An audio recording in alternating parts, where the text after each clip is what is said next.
dando continuidade à nossa série De Frente com Jesus, encontros transformadores com o Filho de Deus. E hoje eu vou pedir milhões de perdão para vocês, porque eu não consegui terminar os slides para hoje. Então nós vamos sem slides, vamos à moda antiga, vamos lembrar uma pregação sem slide. Todo mundo que tem a Bíblia aí, ou impressa ou no celular, nós vamos ler juntos. E eu tenho certeza que Deus vai falar conosco de uma forma profunda, como Ele tem falado. De novo, que a gente está aqui não falando sobre um Jesus que está lá 2000 anos atrás. Nós estamos falando, a Jerusalém dele está lá 2000 anos atrás, os discípulos ficaram 2000 anos atrás, mas o Cristo que a gente está falando permanece vivo e é o mesmo, e Ele está aqui hoje. Esse que nós acabamos de cantar, o Deus Emanuel, o Deus conosco, o Santo dos Santos, o maravilhoso Conselheiro, Ele se faz presente no meio de nós. E hoje nós vamos falar sobre o cego de nascença, o encontro do sofrimento com o enviado. E eu vou explicar por que desse título, encontro do sofrimento com o enviado. E o enviado com letra maiúscula, aquele que foi enviado por Deus. É interessante que nós vivemos dias tão difíceis. Eu não sei você, mas às vezes a gente abre as notícias e fala, caramba, a gente está vendo uma série, até contei para a Esther e para a Melise ontem, a Andressa e eu estamos assistindo uma série, chama The Morning Show. É uma série com a Jennifer Aniston e com a Reese Witherspoon. E é uma série muito interessante que fala sobre o assédio sexual na mídia, como a mídia trata com isso. É bem interessante, bem legal mesmo. E a segunda temporada começou a ser gravada no ano passado e de repente veio a pandemia, eles tiveram que parar. E aí quando eles puderam voltar lá nos Estados Unidos com a vacinação, a diretora falou assim, gente, não faz sentido isso que a gente está gravando, está completamente desconectado. E eles reescreveram toda a segunda temporada. E estreou sexta-feira, e a gente já assistiu o primeiro episódio, e começa no dia 31 de dezembro de 2019. E eles estão falando, é o nosso dia, é o nosso ano, 2020 vai ser o ano, a gente vai arrebentar. E é óbvio que nós que estamos assistindo em 2021, e a intenção dos produtores, é que a gente pense, e não sabe de nada, inocente, né? Tadinho. 2020 é o ano que a gente vai ficar trancado dentro de casa, 2020 é o ano que o mundo vai passar por uma pandemia. E aí as cenas são muito chocantes, porque eles filmam Nova York completamente vazia. A cidade que nunca dorme, de repente estava completamente vazia.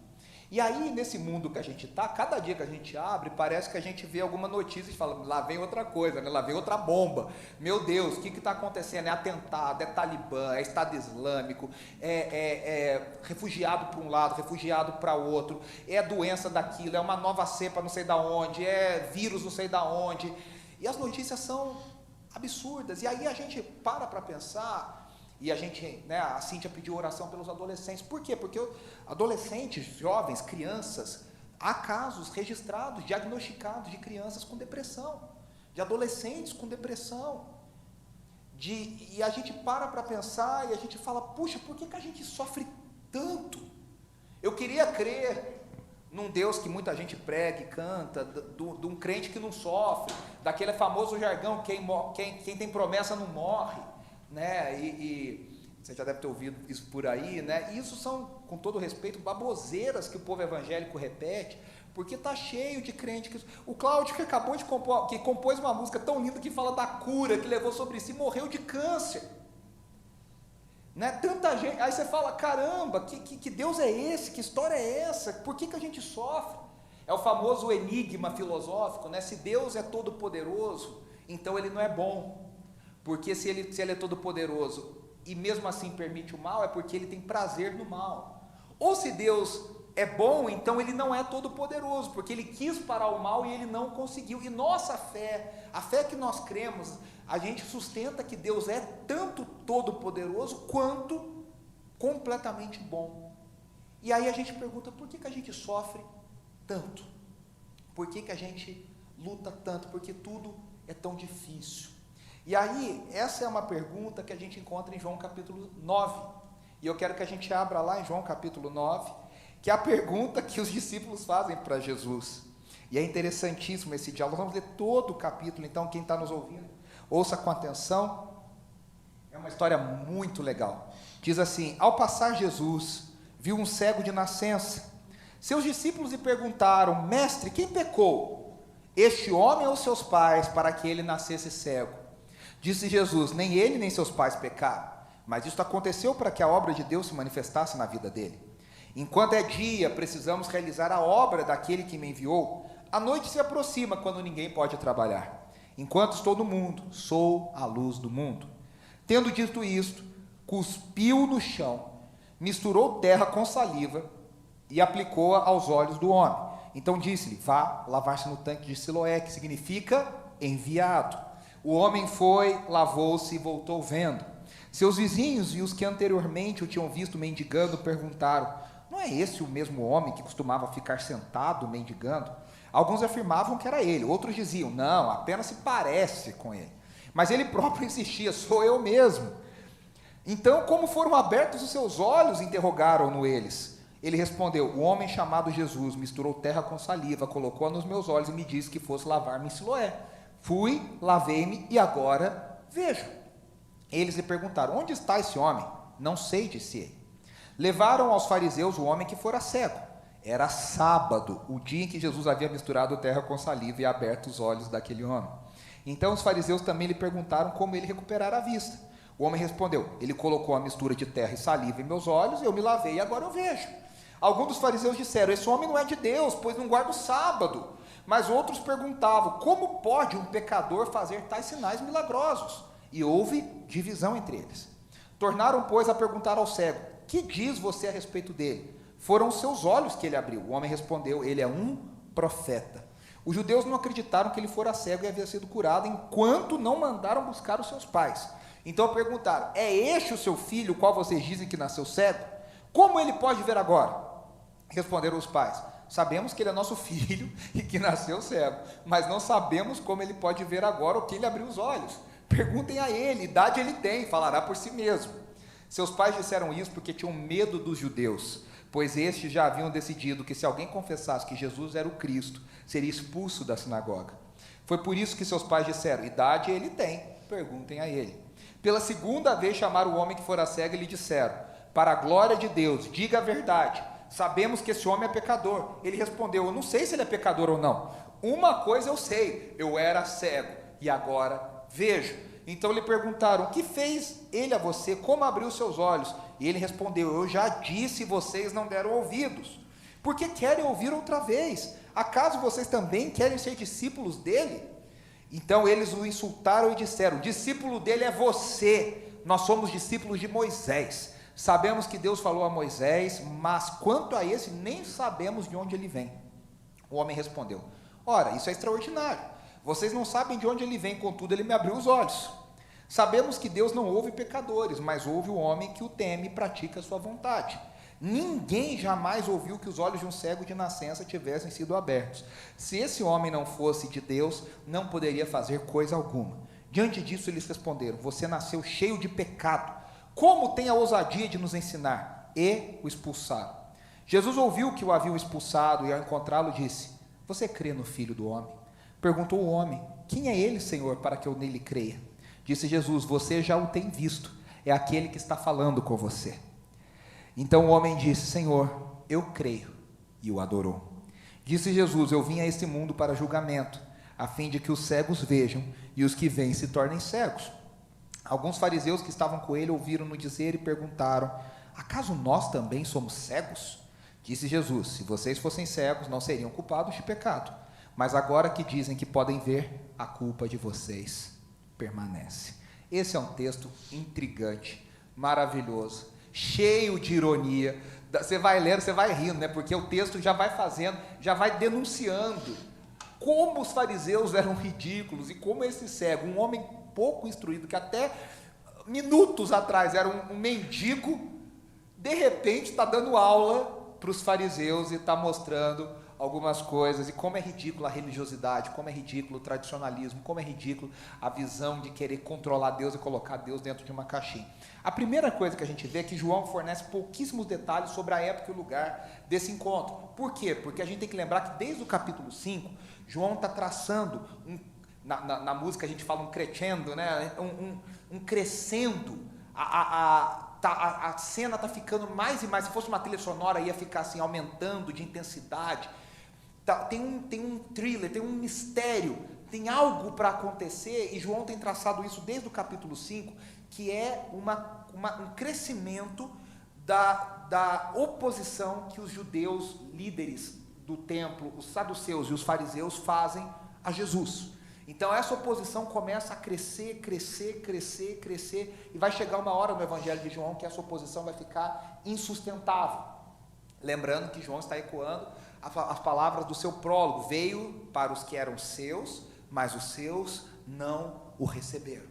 E cada vez mais os que eram seus não o estão recebendo. E aí ele coloca isso como uma continuação de tudo que está acontecendo. E o capítulo 8 especialmente, a gente já estudou o 1, o 3, o 4, o 5 e o 6. O 7 e o 8, Jesus fala várias coisas e há um grande debate com esses líderes. E aqui João está dando uma continuidade a esse debate, a esse confronto, a essa confrontação. A gente sabe que esse encontro aconteceu depois das festas dos tabernáculos, onde a gente estava na última vez, no capítulo 6, entre final de setembro e começo de outubro, exatamente essa época que nós estamos agora, e o Hanukkah, que acontece no dia 25 de dezembro. Lembrando que Hanukkah não é Natal judeu, porque Natal é uma festa cristã. Hanukkah é a festa das luzes, onde os judeus celebram a libertação de Judas o martelo, Judas Macabeu, no dia 25 de dezembro. Aí fica a história, né? Então, está entre o começo de outubro e dezembro, aconteceu esse encontro em Jerusalém. Jesus está de novo em Jerusalém, celebrando uma festa. E de novo, o ensino de Jesus confronta, a prática de Jesus confronta. E aí o texto começa dizendo que Jesus viu um cego de nascença. É óbvio, e não é piada de mau gosto, que o cego não viu Jesus. Mas cá entre nós, há um outro relato nos evangelhos sinóticos de Mateus, Marcos e Lucas, que diz do cego que não viu Jesus, mas que gritou, ouviu dizer que ele estava passando, e gritou: filho de Davi, tem misericórdia de mim. Esse aqui nem viu e nem ouviu, e portanto não fez nada. Se ele não viu e não ouviu, não reagiu. E Jesus viu, e Jesus tomou a iniciativa. E isso é muito legal, porque assim funciona conosco. A gente não se converteu porque a gente percebeu como Deus é poderoso, a gente percebe isso depois. A gente foi salvo, como nós cantamos, pela graça, por mérito total de Deus, que um dia nos viu, um dia olhou para nós, que um dia soube e olhou para o fundo do nosso coração. Alguns, como eu, desde um lar cristão na infância, outros já na adolescência, outros na fase adulta, mas um dia o Deus que criou céus e terra parou e olhou para nós. Eu creio e entendo que a Bíblia assim ensina, e eu não quero aqui entrar em debates calvinistas e arminianos, mas eu creio que a Bíblia ensina que Deus nos salvou e nos amou desde antes da fundação do mundo, e que Ele olhou para nós e Ele falou: esse aqui é meu, esse me pertence. A Ana é minha, a Ana me pertence, a Ana eu não vou perder, ela me pertence. E a Andréia é minha, a Andréia me pertence, a Andréia faz parte daqueles que são meus. E o Stanley, nossa, o Stanley, eu estou vendo ele desde que ele foi formado no ventre da mãe, eu conheço ele desde ali, eu sei todos os seus dias, eu sei o que é dele, o que não é, tudo me pertence. Jesus viu o cego. Na salvação é assim, nós somos encontrados por Deus. Ninguém é salvo, ninguém para falar: olha que eu tenho um mestrado e por isso eu fui salvo, eu sou muito inteligente por isso eu sou salvo, eu sou muito cheiroso e por isso eu fui salvo. Você pode ser tudo isso, mas a graça de Deus é uma coisa maluca, porque Ele salva quem a gente acha que Ele nunca ia salvar, e aquele que tem todo o pedigree, não acontece nada. Jesus viu o cego, e aí esse encontro não foi aleatório. É interessante que no mundo povoado pelo pecado, o pecado traz caos, o pecado traz bagunça, o pecado traz desordem. O Criador, o Salvador, o Redentor traz paz, traz calma. Num mundo que está tudo fora do lugar, Jesus vem para trazer ordem. No mundo que era sem forma e vazia, a palavra de Deus veio para trazer ordem. E lembre-se que João disse que essa palavra, o Logos, é o próprio Cristo, que agora virou gente e habita no meio de nós. E ele trouxe ordem lá em Gênesis 1, no mundo que tinha abismos e trevas e águas para tudo quanto era lado, Ele continua trazendo ordem e colocando em ordem o que o pecado tirou. Não é assim dentro de nós, né? Às vezes o nosso coração está tão bagunçado, às vezes a gente está tão tomado pelo caos, pela desordem, o nosso mundo interior está tão bagunçado, e tudo que nós precisamos é de uma palavra de Cristo, para que o nosso mundo entre em ordem, para que o nosso mundo se acalme, para que o nosso mundo entre no lugar. E aí, os discípulos fazem uma pergunta para Jesus, que é uma pergunta boa. Senhor, está aqui esse cego de nascença. Ele é cego porque ele pecou ou porque os pais pecaram? Aí você pergunta. A gente não pergunta, mas eu vou te ajudar a pensar nisso. Se ele é cego de nascença e os discípulos estão perguntando se ele pecou e por isso ele é cego, significa que ele pecou antes de nascer. Sim, os judeus no tempo de Jesus criam que os bebês podiam cometer pecado dentro do ventre da mãe. E por isso eles poderiam ser... Sabe essa coisa que a gente fala, tempo da ignorância, da inocência? Eles não criam nisso. A criança pecou dentro do ventre, sabe-se lá como, mas pecou, e por isso ela já nasceu pagando pelo pecado. Alguns defendiam até a pré-existência da alma, e eles pecaram antes de encarnar. Então é uma coisa bem estranha. Aquele desenho Soul da Pixar ajuda a gente a entender isso. A alma já estava lá, a alma pecou. Quando ela entrou num corpo que já existia essa alma, ela já veio com o pecado e ela traz a doença para esse corpo. Ou foram os pais que pecaram? E aí nós estamos lembrando que havia uma crença, e nós falamos sobre isso, que em alguns casos era verdade, que o pecado acontece como consequência, a doença acontece como consequência do pecado. Lembra do cego, o paralítico de João capítulo 5? Jesus fala para ele, não peca mais, para que algo pior não te aconteça, querendo dizer que o que aconteceu primeiro foi porque houve um pecado na vida daquele paralítico, que estava há 38 anos no tanque de Betesda. Mas Jesus, os discípulos estão aqui fazendo uma grande, o Stanley é bom para isso, né, na sua apostila, no seu caderninho, uma grande pergunta teológica, adoro essas perguntas. Mas cá entre nós, essas perguntas só valem para nós no mundo, num exercício intelectual, numa conversa, para a gente ficar pensando, porque no mundo real, as pessoas não querem saber de perguntas teológicas. Uma pessoa que está em sofrimento, cá entre nós, esse cego estava pouco se lixando se ele era cego porque ele pecou, porque o pai e a mãe pecaram. Ele queria deixar de ser cego. E aí, onde os discípulos viram uma pergunta teológica, Jesus viu compaixão. Às vezes a igreja perde um tempo com coisas que não mudam nada no mundo. A gente está aqui discutindo se foi, se não foi. Sabe aquilo assim? Vocês viram isso? A pandemia, é Deus castigando o mundo. Aí fica lá escrevendo no Facebook. O Fábio gosta dessas brigas de Facebook, eu também. E estamos lá. E aqui, e será que foi? Será que não foi? Será que fulano não sei o que lá? Mas o pastor tal falou, não sei quem falou, o bispo não sei da onde. O que está acontecendo? E as pessoas morrendo. E as pessoas precisando de consolo. E as pessoas precisando... E a gente aqui discutindo se é um castigo de Deus ou não era. Não, porque o profeta tal falou que não. Porque lá em Apocalipse fala isso. Não, mas veja essa visão pré-milenista, pré-tribulacionista, pós não sei o que lá. Beleza, é tudo legal, mas as pessoas estão morrendo, meu amigo. As pessoas estão precisando de ajuda, as pessoas estão precisando de apoio. Os discípulos estão aqui, viajando na maionese, uma pergunta teológica, e eles devem ter pensado, que pergunta boa que eu fiz. Quem fez? Daquelas assim, para falar, o professor Raimundo fala, nota 10, queria ter um filho assim. E Jesus está falando, vocês estão malucos? Vocês estão mais preocupados se o cara é cego por isso ou por aquilo? Esqueceram que ele é cego. Ele é cego. Cá entre nós, a gente faz um monte de pergunta errada para Deus. E o que eu acho mais maravilhoso de Jesus é que ele responde o que ele quer. Ele responde o certo, como se a gente tivesse perguntado certo. Ele conserta a nossa pergunta na resposta. Ele é tão maravilhoso que ele conserta a nossa pergunta. A gente vai e fala um monte de coisa errada, um monte de baboseira, ele vai lá e dá um jeito e traz a resposta certa. E aí, se fosse o crente hoje brasileiro, ia falar assim, é maldição hereditária. Será que fez quebra de maldição?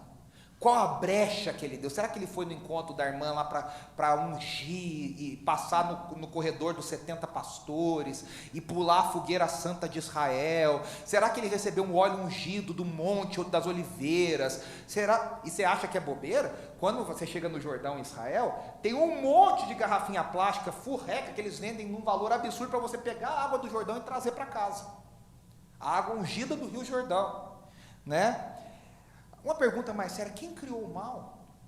E eu não estou dizendo que essas perguntas não têm lugar, eu estou querendo dizer que primeiro vem a compaixão, depois você pensa nessas coisas.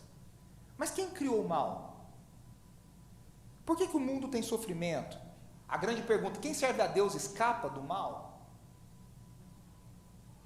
Né? E aí fica... Enfim, no mundo que a gente acredita que a igreja, no pior momento do mundo, vai ser tirada para deixar o mundo sofrer sozinho, a igreja vai ficar, né? Como diria, cantava o falecido irmão Lázaro: ainda bem eu vou morar no céu. Tipo, ó, vocês ficam aqui embaixo, vocês só pegam o anticristo, pegam a tribulação, nós estamos aqui no resort, maravilhoso. Isso é loucura, com todo respeito, de uma igreja que se vendeu ao conforto, que se vendeu a uma visão de prosperidade, que se vendeu a uma ideia de que o cristão não sofre, que o cristão não passa por tribulação. Não precisa nem ler a Bíblia, olha a história da igreja. Olha a história da igreja. A história da igreja é contada com sangue, morte e sofrimento. É só isso. E não sei de onde a gente tirou que a igreja não vai sofrer. E aí, né, é interessante, o sistema religioso, e eu e você fazemos parte desse sistema, querendo ou não, ele sempre enxerga ação e reação. Então você faz algo bom para Deus, Deus te dá uma coisa boa. Você faz algo errado, Deus te pune. E toda vez que a gente passa por algo ruim, a gente pensa: o que eu fiz errado? Se você nunca pensou isso, é porque você nunca passou por uma situação difícil na sua vida. Porque o primeiro instinto nosso é: por que Deus está me punindo? O que eu fiz errado? Como é que eu posso fazer? Aí você faz, né, você já viu aquela coisa, né? Vou pagar promessa, fez um monte de coisa errada, aí depois quer pagar os débitos com Deus. E aqui, num ato só, Jesus mostra que ele é maior que a doença, que ele é maior que o pecado, que ele é maior que teologia ruim, que ele é maior que templo, porque ele está no templo, que ele é maior que o sábado, porque ele curou no sábado de novo, e que ele é maior que os fariseus. Numa tacada só, Jesus falou: gente, vocês estão aqui, tudo isso aqui, ó, está toda essa briga, está toda essa reflexão aqui, mas eu sou maior que tudo isso, porque ele vence o sistema religioso mostrando graça. Aonde o sistema religioso vê pecado, vê brecha, vê maldição hereditária, a graça olha e fala: é uma oportunidade de usar esse sofrimento para transformar na glória de Deus. Jesus fala para eles: queridos, ele não é doente, ele não é cego, nem porque ele pecou, nem porque os pais pecaram.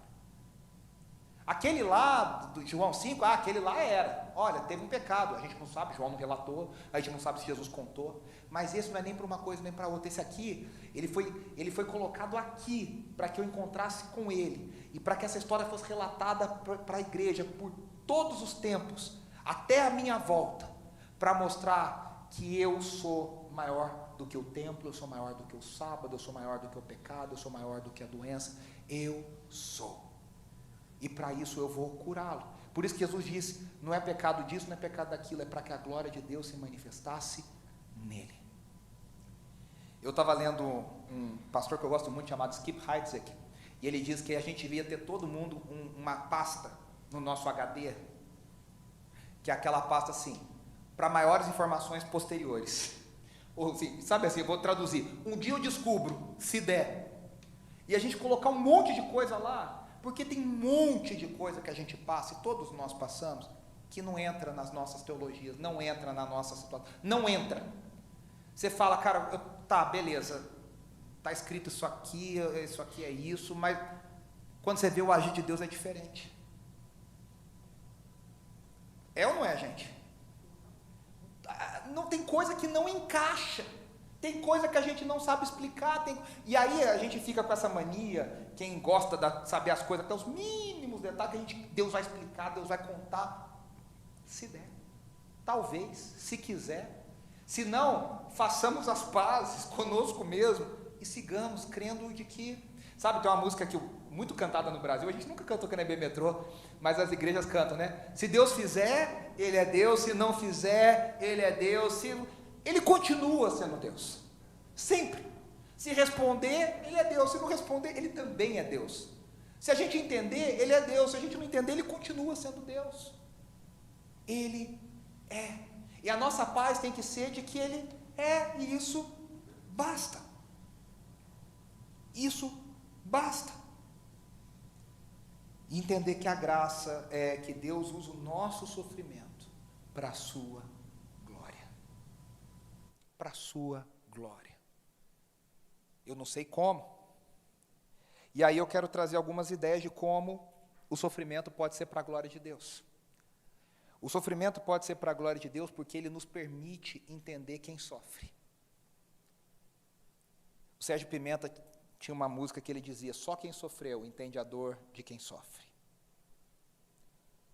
Senão fica aquela coisa muito plástica, muito bonitinha, mas você não vê verdade. Agora, se você sabe aquela dor, você fala direto a dor daquela pessoa. E Deus permite que a gente sofra para que a gente tenha empatia, de conseguir sentir a dor do outro e falar: cara, eu estou com você, eu sei o que você está passando, vamos juntos. O sofrimento nos equipa a ministrar a quem sofre. O sofrimento nos permite a falar no coração de quem sofre. No mundo em sofrimento, o mundo em sofrimento precisa de uma igreja em sofrimento, para que essa igreja em sofrimento ministre ao mundo em sofrimento. Uma igreja vencedora, e a igreja é vencedora, não entendo o que eu estou querendo dizer, mas é tão maluco que o evangelho é uma igreja vencedora que não deixa de sofrer, ela vence sofrendo. Assim como Cristo venceu morrendo. Mas uma igreja triunfalista, acho que é a melhor palavra, não ministra ao sofrimento do mundo. Uma igreja triunfalista dá raiva nas pessoas. E cá entre nós, você já passou por isso, não é possível. Você está lá na miséria, você está naquele culto que você está uma desgraça. Aí você vai no culto, você só vê gente santa, maravilhosa, vitória para lá, vitória para cá, você sai se sentindo um lixo.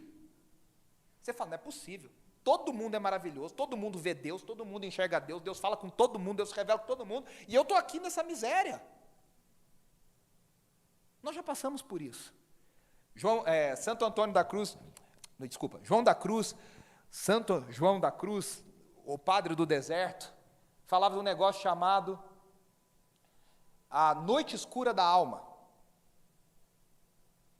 A noite escura da alma é aquele dia que o crente ora e a oração não passa 1 metro para cima, desce de volta. Que você pede e Deus não fala, que você ora e Deus não vê. Parece que Deus não vê, parece que Deus não ouve, parece que Deus não... É o contrário da música que a gente canta. Deus não ouve, Deus não sabe, Deus não vê. A sensação que a gente tem é essa. E por que a gente passa por isso? Para a gente entender que tem pessoas que têm essa percepção sobre Deus. Então, a primeira coisa é que o sofrimento nos equipa a ministrar a quem sofre. Segunda coisa, o sofrimento é para a glória de Deus quando ele nos fortalece. Ah, sofrimento fortalece. Tiago diz, tende por alegria o passardes por muitas provações. E aí você fala, que bicho maluco é o crente. O crente passa pela prova, como diz a canção, cantando louvor. O crente passa pela dificuldade cantando louvor. O crente passa pelos dias difíceis louvando a Deus. Porque é o sofrimento que fortalece. O sofrimento que a Merlise entende bem disso, porque ela bota a gente para sofrer, é o sofrimento, até no processo físico, né, é que, né, ninguém fica musculoso, ninguém fica forte, ou o músculo desenvolve corretamente, deitado no sofá, comendo pipoca. Ah, se fosse assim, eu já seria a pessoa mais forte do mundo. Como é que o crescimento físico vem? Você suando, dor, você vai na academia no outro dia, você não consegue, né, Larissa? Você não consegue levantar o braço assim, né? Esses dias eu fiz o exercício, a Melise viu, eu fiquei lá 2 dias assim, que eu não conseguia virar para cá, assim, ó. Jesus. Por quê? Porque é o sofrimento, até o físico, que traz crescimento. Aí a gente tem um mantra, né, que a gente fala o quê? Se está doendo é porque está funcionando. Né? Sangue, eu grito isso direto. Eu faço exercício, sangue de Jesus tem poder. Porque é isso, a gente pelo menos se engana, né? Se está doendo é porque está funcionando. É o sofrimento que ajuda a gente a crescer, é o sofrimento que coloca a gente no caminho certo, é o sofrimento que mostra que a gente está se desenvolvendo. Se a gente fica numa bonança muito grande, a gente atrofia, a gente fica crente fraco, sem força, sem vontade para nada. Você quer uma igreja forte, bota perseguição sobre ela. Você quer uma igreja forte, você coloca tempos difíceis. Você quer uma igreja forte, coloca uma oposição contra ela. Os momentos da história que a igreja foi mais forte, mais vitoriosa e mais vencedora, foram os momentos mais difíceis, de maior oposição. Eu vejo o pessoal no Facebook, aí volto para o Facebook de novo, e o Fábio gosta desses debates também, né? Temos perseguição religiosa. Eu falo, num tempo que a igreja brasileira é uma banana. A igreja institucionalizada é uma igreja banana. A igreja de Jesus é maravilhosa, poderosa, vitoriosa. Eu estou falando da igreja instituição. Ou igreja banana, vendida, que não serve para nada, só serve para escândalo, só traz escândalo para as pessoas, só vira problema, só alvo de denúncia, algo aquilo. Se a igreja tivesse perseguição religiosa, tinha uma peneira maravilhosa do céu, tinha passado um filtro celestial, e aí ficam aqueles que são verdadeiramente cristãos. E aí sim, esses fazem a diferença. Não estou dizendo que a gente não erra, que a gente não peca, não é nada disso. Mas pelo menos a verdadeira igreja de Jesus tenta viver o evangelho, e tenta fazer a diferença, e tenta trazer o reino de Deus, e confronta os poderes desse mundo. E eu estou falando de esquerda e de direita, de... Ixi, ó, o inimigo está se manifestando aqui. Esquerda, direita, de norte e sul, de bonito e feio. O evangelho é para todos, o evangelho confronta todos, o evangelho só tem um Senhor, só tem um nome, só tem um que manda, e o nome dele é Jesus Cristo. E aí nós continuamos no texto. Na terceira coisa, eu falei o primeiro, o sofrimento nos equipa, segundo, o sofrimento nos fortalece, e terceiro, o sofrimento nos corrige a nossa rota. Você está indo por um caminho, o sofrimento te bota, vira para cá. C.S. Lewis, de um jeito maravilhoso, que só C.S. Lewis tem, diz, a dor planta a bandeira da verdade na fortaleza de uma alma rebelde. A dor coloca o estandarte da verdade lá naquele castelo da alma rebelde, ele vai lá e conquista a alma rebelde. O que conquista a alma rebelde? O sofrimento, a dor. E aí nós continuamos o texto, Jesus disse, meus irmãos, a gente tem que fazer a obra, porque enquanto é dia, a obra de Deus tem que ser feita. O que Jesus está dizendo? Que vai chegar um dia que a obra de Deus não vai ser feita mais. Vai chegar um dia que aqueles que escolheram o caminho das trevas vão estar para sempre em trevas, e os que foram salvos pela luz vão estar sempre. No céu a gente não vai pregar, no céu a gente não vai evangelizar, no céu não tem que curar, no céu não tem. A obra já foi completada. Nós temos que trabalhar enquanto nós aguardamos a volta do Senhor, enquanto é dia. E há tanto trabalho a ser feito. A Ana está aqui, a Ana é uma missionária, ama missões, né, Ana? Não é verdade? A gente encosta, você descobre uma demanda. A gente acha que está tudo bem, e tem pessoas, a Ana tem trabalhado muito nisso, passando por tráfico humano. Tem pessoas sendo vendidas para prostituição, tem pessoas sendo vendidas no mercado negro de órgãos. A gente acha que isso não acontece. Tem pessoas desaparecidas, tem ministério de tudo, tem demandas para tudo. Jesus disse, os campos estão brancos e os ceifeiros são poucos. Isso não mudou. Há trabalho, há muita demanda, o mundo está precisando muito, há muito sofrimento, há muita dor, há muita morte, há muita maldade, há muita corrupção. Graças a Deus que tem levantado pessoas para trabalhar nos meios políticos, para acabar com a corrupção. Graças a Deus que tem levantado pessoas para trabalhar nos meios de saúde, para trazer cura para as pessoas verdadeiras. Graças a Deus que tem gente trabalhando com informação, com tecnologia. Deus tem levantado e o reino de Deus tem atingido todas as áreas. Porque o trabalho é muito, muito, muito grande.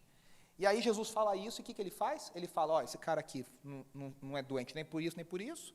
O trabalho, a obra de Deus é muito grande, E aí Jesus tem uma coisa pouco usual, e eu acho que isso só aconteceu porque o cara era cego e não sabia o que estava acontecendo.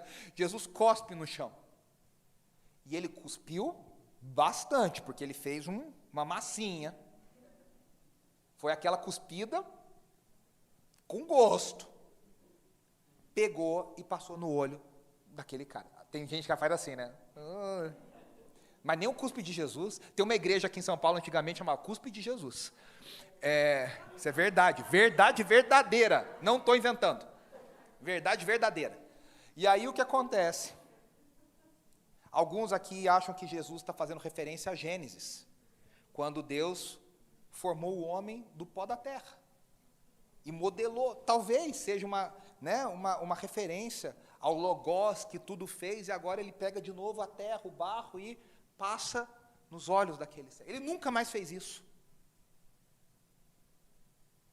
Mas ele faz isso e fala para esse homem: vai se lavar no tanque de Siloé. O tanque de Siloé tem a ver com o túnel de Ezequias, que foi onde entrou água em Jerusalém. Aliás, é um negócio muito legal lá em Jerusalém, você passa por isso, onde os homens de Davi passaram para conquistar Jerusalém, e aí depois Ezequias fez um canal para que a água chegasse na cidade, e aí depois daquele canal termina nesse tanque de Siloé, que era um tanque de purificação, também com águas correntes.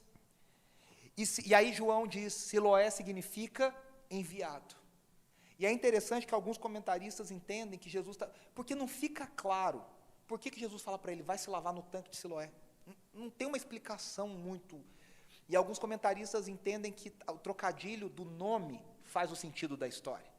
Jesus, o enviado de Deus, está enviando esse homem agora para que a cegueira desse homem saia. E aí eu acho que está muito claro para todos nós que essa cegueira desse homem, Jesus dando vista a esse cego, é uma representação do que ele está fazendo espiritualmente no mundo. Ele está dizendo, eu estou curando esse cego, mas na verdade eu estou abrindo os olhos espirituais de muita gente. E a grande ironia do texto é que Jesus está curando o cego, está dando vista natural e espiritual para esse homem, e aqueles que deveriam ver que são os mestres da lei, que são os fariseus, que sabem tudo, estão cada vez mais cegos. E aí o diálogo é, no mínimo, estranho. Você já começa a perceber que está errado, porque é o seguinte, ao invés dos caras celebrarem a cura, eles começam a promover uma inquisição. Já está errado aí. Quando a igreja de Jesus começa a se preocupar mais em como, por quê, quando, do que efetivamente com o que aconteceu e celebrar as coisas boas, é porque a gente já foi tomado pelo sistema religioso. Né? Eles não celebram, nossa, esse cara era cego, foi curado. Depois a gente pensa no que aconteceu. Não, ele já começa a inquisição. E aí é um negócio meio estranho, porque eles começam a perguntar uma vez, e o cara fala a mesma coisa sempre. Eu era cego, ele passou coisa nos meus olhos, lama nos meus olhos, eu me lavei e vi. Aí pergunta de novo, na terceira ele fala, vocês já não ouviram o que eu estou falando? Vocês querem ser discípulos? E aqui é legal porque esse cara é completamente diferente do paralítico do capítulo 5. O paralítico do capítulo 5 fala, não tem nada a ver com isso, foi ele que me curou, ele que mandou pegar, não quero saber de problema. Esse aqui não, esse cara de boa, tranquilo, responde. Aí chama os pais. Aí os pais com medo de serem expulsos do Rotary Club, ali do momento social, da sinagoga, ficar mal falado na cidade, fala, olha, ele é nosso filho, mas ele já é grande o suficiente, pergunta para ele. A gente não quer problema. Ó, esse pai e essa mãe, nota 10, hein? Nota bacana para eles. Não, o problema é dele. E aí eles perguntam de novo. E aí você vê como que a cegueira... Porque eles estão preocupados com o como. Como que isso aconteceu? Foi no sábado, de novo. Como que ele fez isso? Como? E eles não estão preocupados com quem fez isso. Meus irmãos, a gente não tem que se preocupar primeiramente com o como, a gente tem que se preocupar primeiramente com quem. Quem é Jesus? Quem é o Messias? O que ele pode fazer por nós? Quem? E aí essa cura, por que eles ficaram tão malucos, os fariseus? Porque essa cura foi no ponto nefrálgico de toda a crença deles.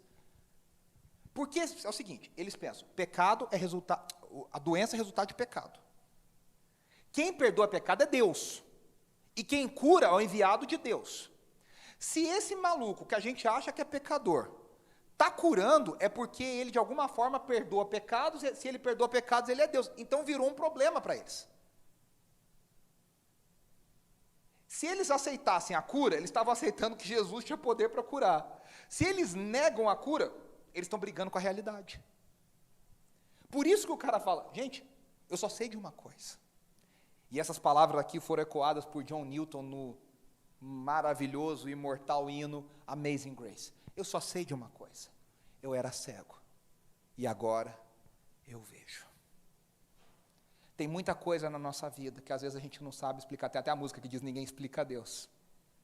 Tem tanta coisa que às vezes a gente não sabe colocar em termos teológicos. A gente só sabe de uma coisa, olha, eu estava perdido e ele me encontrou.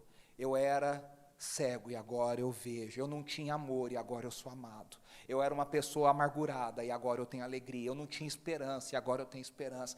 Tudo isso porque eu encontrei com o enviado de Deus. É Ele que nos transforma. É Ele que nos transforma. Se só Deus pode perdoar pecados, quem é esse homem? Quem é esse homem? O que ele ensina? Que amor é esse? Que graça é essa? Que misericórdia é essa? Que cospe numa terra, passa nos olhos, e aquele homem que nunca tinha visto nada, volta enxergando. Que compaixão é essa? Isso que ele fez por nós. E é isso que nós queremos que aconteça com outros. A gente vive, a gente prega, a gente ensina para que isso aconteça com outras pessoas. E Jesus se preocupa com a cegueira espiritual. Sabe por quê? Porque no final do texto, ele volta para conversar com aquele cego. O antigo cego, o ex-cego. O mundo evangélico adora ex, né? Ex, não sei o que lá, ex-traficante, ex-travesti, ex, não sei o que lá, ex-pai de santo. Nossa, anos 90, então, chovia isso na igreja. Esse ex-cego, Jesus vai lá e fala para ele assim, e aí, cara, você crê no Filho de Deus? Ele fala, quem é o Filho de Deus? Eu quero crer. Jesus fala, você está falando com ele. E ele diz, a Bíblia diz, então ele creu e o adorou. Aquele paralítico que foi mal educado, que foi dedo duro, que foi X9, Jesus encontrou com ele de novo, falou para ele, não peca de novo, para que algo pior não te aconteça. Jesus se preocupa com a cegueira natural, mas muito mais, Jesus se preocupa com a saúde, com a cegueira espiritual. E ele olha para nós e ele está dizendo, vocês creem no Filho de Deus? Você crê no Filho de Deus? E tudo que a gente tem que fazer, quando ele já abriu os nossos olhos, é a gente crer e adorar. O que é adorar? Primeiro é reverenciar, é se quebrantar na presença dele, é entender que nós não somos nada sem ele, mas muito mais do que isso, é viver uma nova vida a partir de então. E aí o texto termina com essa ironia bem realçada, porque os fariseus falam assim, ué, então quer dizer que a gente é cego? Finalmente deu uma, né, entenderam assim, né? Como diz o Rolando Lero, captei vossa mensagem. E Jesus, de novo, não responde, porque pergunta tonta, Jesus não responde, ele responde o que ele quer, e ele diz, antes vocês fossem cegos, porque o cego sabe que precisa ver, vocês acham que enxergam. Que Deus tenha misericórdia de nós, que Deus tenha piedade de nós, para que a gente veja, pela graça, para que a gente desfrute do amor de Deus, para que a gente vença a religiosidade, para que a gente descubra que a gente sofre, a gente passa aperto, a gente passa dificuldade, não porque Deus está nos punindo, mas porque Deus está nos forjando, porque Deus está nos preparando. Deus está nos preparando para ministrar a outros, Deus está nos fortalecendo, e Deus está corrigindo a nossa rota. Que a gente hoje saia daqui com essa missão de que, Senhor, eu quero experimentar do Teu amor, eu quero experimentar da Tua graça, eu quero experimentar da Tua bênção sobre a minha vida. Mas isso não me impede de sofrer. Se você puder fechar os seus olhos, nós vamos orar. Se você quiser apresentar a sua vida diante do Senhor, Se você quiser pedir a Ele graça, não adianta nada eu falar tudo isso e a gente achar que a gente consegue sofrer pela nossa força. Não, a gente precisa da graça de Deus para sofrer.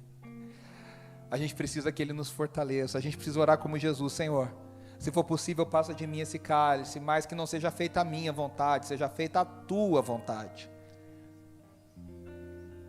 Senhor, que eu entenda que o Senhor não está contra mim, o Senhor não está me punindo, o Senhor não está me condenando. Que eu receba do teu amor, que eu receba da tua graça, que eu viva na tua bênção.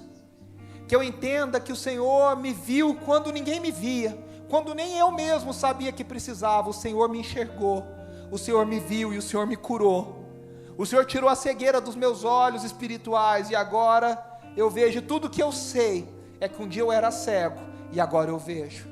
Eu olho para o Senhor e eu contemplo o maravilhoso conselheiro. Eu olho para o Senhor e eu contemplo o Deus Emanuel. Eu olho para o Senhor e eu vejo o enviado para nós, por nós, em nós. Ajuda-me, Senhor, a viver o Evangelho para o Teu reino. Ajuda-me, Senhor, a viver para a Tua graça. Ajuda-me, Senhor, a viver para a Tua causa.